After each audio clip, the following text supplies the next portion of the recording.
So that was one of my favorite episodes. Alan Poole is one of our producers extraordinaire, and he directed that episode. And again, going back to my point of traveling the world and just knowing things, I was in China the summer before, and we had seen a lot of Chinese opera. Whether we liked it or not, we saw it, and I always thought the staging was beautiful.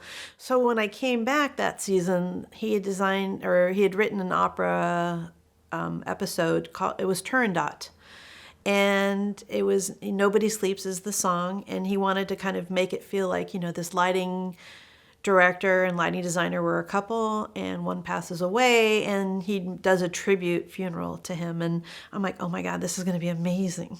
So I was all excited, and I went into Alan Poole's office, and I said, I had like the best idea. Like, we could make it like a real theater where we squeeze everything into this tiny room, mind you.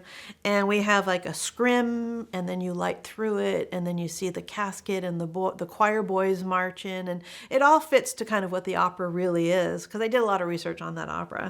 And it's supposed to be in a garden and pastoral and beautiful. And he goes, oh my God, he goes, I love that idea. He goes, the boys don't walk in, they're just standing there.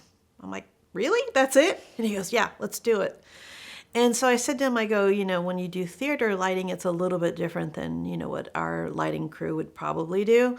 So we hired a guy named Greg Brunton, who I met on Mad TV. It all comes full circle. He was probably one of the best lighting designers I've ever met. He did all the big shows and Academy Awards. And we hired him to kind of do a theatrical version of like lighting through the screen and all the lights changing. And when they sing the opera song at the end called Nessun Dharma, it was like a moment like where the crew just stood still. Everybody was like in tears. And so Alan Poole got nominated for that episode because it was just so powerful.